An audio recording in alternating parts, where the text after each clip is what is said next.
Okay, if you're following along, we are starting on page 10 and we're reading to page 28. So we're starting in the section that is called 1 Year in an All-Black School. When it was time for me to start kindergarten, I went to the Johnson Lockett Elementary School. My segregated school was fairly far from my house, but I had lots of company for the long walk. All the kids on my block went to Johnson Lockett. I loved school that year, and my teacher, Mrs. King, was warm and encouraging. She was black, as all the teachers in black schools were back then. Mrs. King was quite old, and she reminded me of my grandmother. What I didn't know in kindergarten was that a federal court in New Orleans was about to force 2 white public schools to admit black students. The plan was to integrate only the first grade for that year. Then, every year after that, the incoming first grade would also be integrated. In the late spring of my year at Johnson Lockett, the city school board began testing black kindergartners. They wanted to find out which children should be sent to the white schools. I took the test. I was only 5, and I'm sure I didn't have any idea why I was taking it. Still, I remember that day. I remember getting dressed up and riding uptown on the bus with my mother and sitting in an enormous room in the school board building along with about 100 other black kids, all waiting to be tested. Apparently the test was difficult, and I've been told that it was set up so that kids would have a hard time passing. If all the black children failed, the white school board might have had a way to keep the schools segregated for a while longer. That summer, my parents were contacted by the National Association for the Advancement of Colored People, the NAACP. The NAACP is an old and well-respected civil rights organization. Its members work to get equal rights for black people. Several people from the NAACP came to the house in that summer. They told my parents that I was one of just a few black children to pass the school board test and that I had been chosen to attend one of the white schools, William Frantz Public School. They said it was a better school and closer to my home than the one I had been attending. They said I had the right to go to the closest school in my district. They pressured my parents and made a lot of promises. They said my going to William Frantz would help me and my brothers, my sister, and other black children in the future. We would receive a better education, which would give us better opportunities as adults. My parents argued about what to do. My father, Abin, didn't want any part of school integration. He was a gentle man and feared that angry segregationists might hurt his family. Having fought in the Korean War, he experienced segregation on the battlefield, where he risked his life for his country. He didn't think that things would ever change. He didn't think I would ever be treated as an equal. Lucille, my mother, was convinced that no harm would come to us. She thought that the opportunity for me to get the best education possible was worth the risk, and she finally convinced my father. And then at the bottom of that page, there's a quote from her mom. Ruby was special. I wanted her to have a good education so she could get a good job when she grew up. But Ruby's father thought his child shouldn't go where she wasn't wanted. There were things I didn't understand. I didn't know Ruby would be the only black child in the school. I didn't know how bad things would get. I remember being afraid on the first day Ruby went to the Frantz school when I came home and turned on the TV set, and I realized at that moment the whole world was watching my baby and talking about her. At that moment, I was most afraid. We're now on the section that is titled My Mother Breaks the News, and that was on page 13. When September came that year, I didn't start first grade at William Frantz. The lawmakers in the state capital, Baton Rouge, had found a way to slow down integration, so I was sent back to my old school. I didn't know I was ever supposed to go to school anywhere else, so being back at Johnson Lockett was fine with me. All through the summer and early fall, the state legislators fought the federal court. They passed 28 new anti-integration laws. They even tried to take over the public school system. The Louisiana governor, Jimmy H. Davis, supported the segregationists. He said he would go to jail before he would allow black children in white schools. He even threatened to close all of the public schools rather than see them integrated.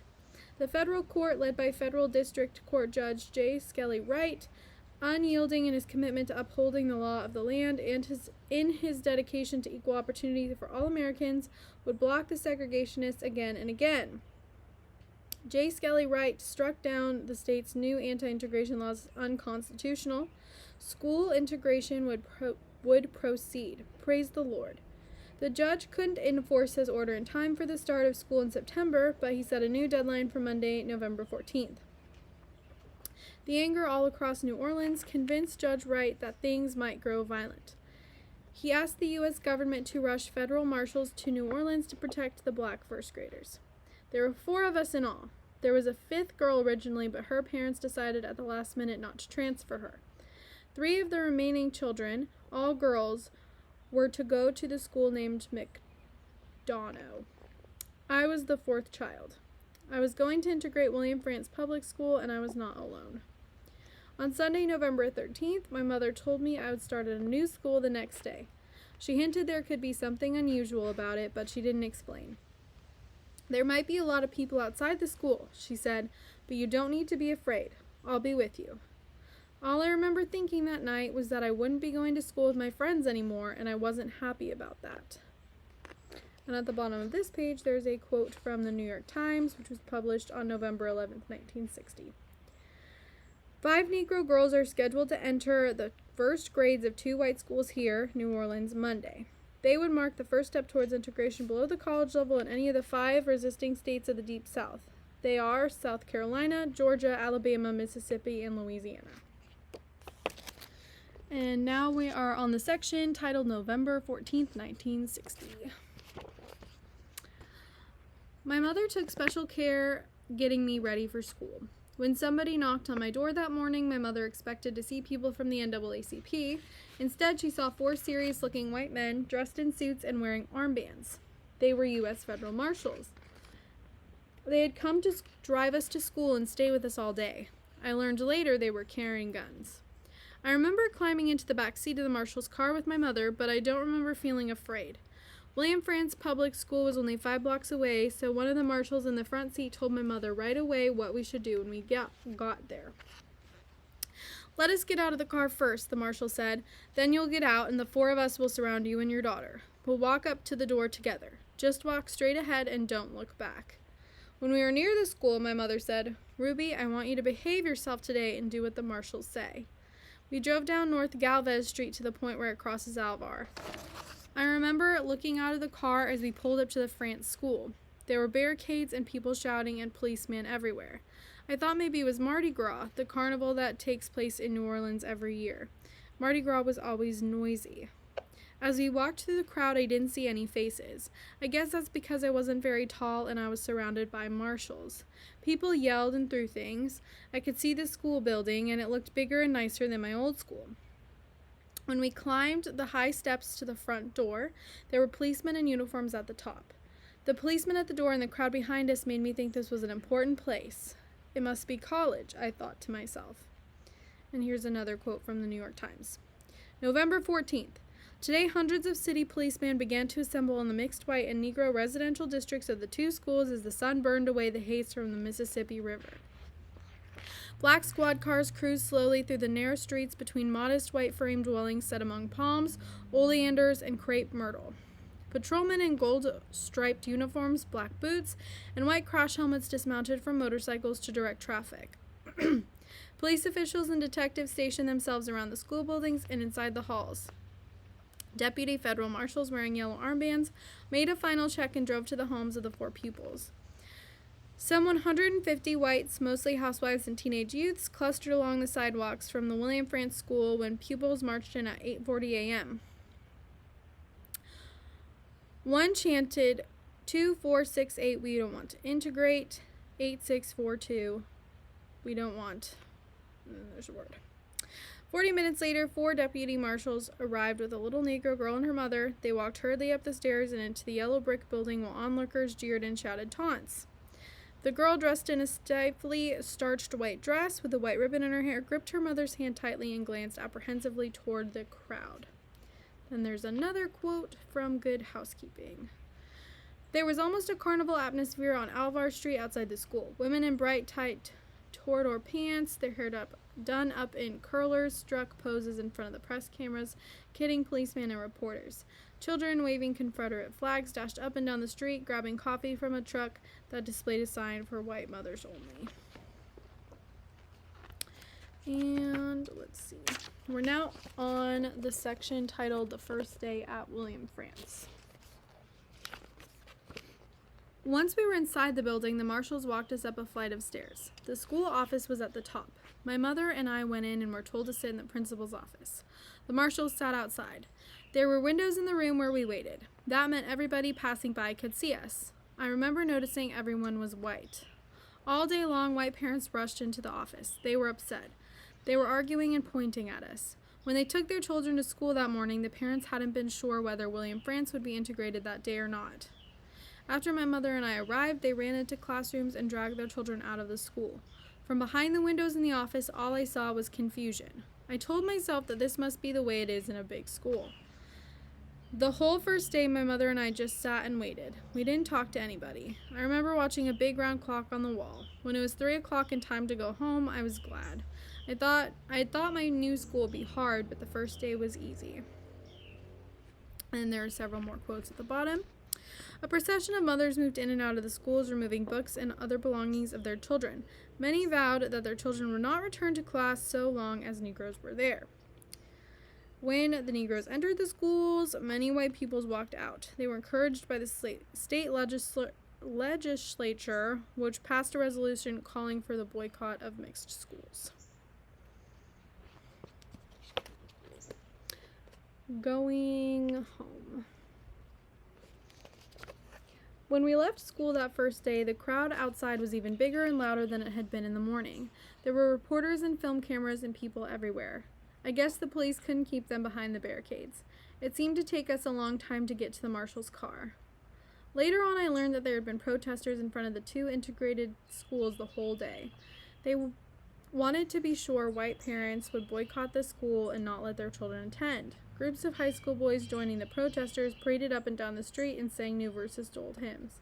Their favorite was the Battle Hymn of the Republic, in which they changed the chorus to "Glory, glory, segregation, the South will rise again." Many of the boys carried signs and said awful things, but most of all I remember seeing a black doll in a coffin, which frightened me more than anything else. After the first day, I was glad to get home. I wanted to change my clothes and go outside to find my friends. My mother wasn't too worried about me because the police had set up barricades at each end of the block. Only local residents were allowed on the street. That afternoon, I taught a friend the chant I had learned, 2468, we don't want to integrate. My friend and I didn't know what the words meant, but we would jump rope to it every day after school. My father heard about the trouble at school. That night when he came home from work, he said I was his brave little Ruby. And then here is a quote from Ruby's first grade teacher. Leaving the school day each day seemed even more frightening than arriving in the morning. I always drove to work and kept my car on the playground behind the school building. The police had turned the playground into a parking lot because it was the only area they could protect. On leaving school in the afternoon, even with a police escort, you were always fearful of how the people gathered along the sidewalks might choose to protest the day you drove past them. The New Orleans police were supposed to be there to help us, but they very much disliked being the ones to enforce integration, so you could never be confident of their support and cooperation. And this is titled My First White Teacher. On the second day, my mother and I drove to school with the marshals. The crowd outside the building was ready. Recess spat at us and shouted things like, "Go home," N-word, and "No N-words allowed here." One woman screamed at me, "I'm going to poison you, I'll find a way." She made the same threat every morning. I tried not to pay attention. When we finally got into the building, my new teacher was there to meet us. Her name was Mrs. Henry. She was young and white. I had not spent time with a white person before, so I was uneasy at first. Mrs. Henry led us upstairs to the second floor. As we went up, we hardly saw anyone else in the building. The white students were not coming to class. The halls were so quiet I could hear the noise the marshal's shoes made on the shiny hardwood floors. Mrs. Henry took us into a classroom and said to have a seat. When I looked around, the room was empty. There were rows of desks, but no children. I thought we were too early, but Mrs. Henry said we were right on time. My mother sat down at the back of the room. I took a seat up front and Mrs. Henry began to teach. I spent the whole first day with Mrs. Henry in the classroom.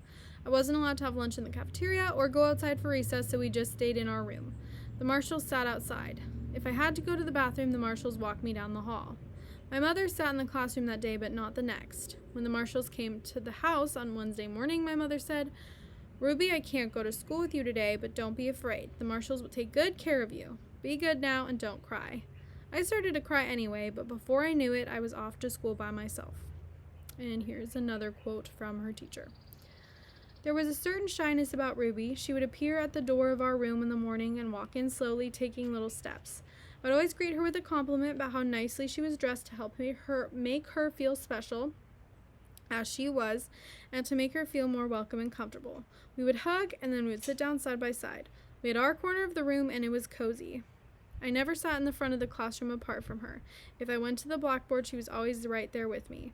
I grew to love Ruby and to be awed by her. It was an ugly world outside, but I tried to make our world together as normal as possible. Neither of us ever missed a day. It was important to keep going. What a Passerby Wrote. The author John Steinbeck was driving through New Orleans with his dog, Charlie, when he heard about the racist crowds that gathered outside the France school each morning to protest its integration. He decided to go see what was happening. He especially wanted to see a group of women who came to scream at me and the white children who crossed the picket lines and went to school. At the time, I didn't know that there were other children in the building because we were kept apart. The women were known as the cheerleaders, and their foul language even shocked a man as worldly as Steinbeck. I never met John Steinbeck, but he seemed to sympathize with what I was going through. He wrote about me in a book called Travels with Charlie. Steinbeck left his dog and his truck in a parking lot. He didn't want to take them to France where his dog could get hurt or his car could get damaged. Instead, he took a cab. Fearing that protesters would wreck his car, the driver didn't take Steinbeck all the way to the school, but left him a few blocks away. Steinbeck never knew my name. My name and the names of the girls at McDonough School were never mentioned on television or in the newspapers. The press tried to protect us. And here is a quote from John Steinbeck's Travels with Charlie. The show opened on time. Sounds of sirens, motorcycle cops, the two big black cars filled with big men in blonde felt hats pulled up at the front of the school. The crowd seemed to hold its breath. 4 big marshals got out of each car, and from somewhere in the automobiles they extracted the littlest Negro girl you ever saw, dressed in shiny, starchy white, with new white shoes on, feet so little they were almost round. Her face and little legs were very black against the white. The big marshals stood her on the curb, and a jangle of jeering shrieks went up from behind the barricades. The little girl did not look at the howling crowd, but from the sides of whites of her eyes showed like those of a frightened fawn. The men turned her around like a doll, and then the strange procession moved up the broad walk toward the school. And the child was even more a mite because the men were so big. Then the girl made a curious hop, and I think I know what it was. I think in her whole life she had not gone 10 steps without skipping, but now in the middle of the first step the weight bore her down, and her little round feet took measured, reluctant steps between the tall guards. Slowly they climbed the steps and entered the school. Some show courage.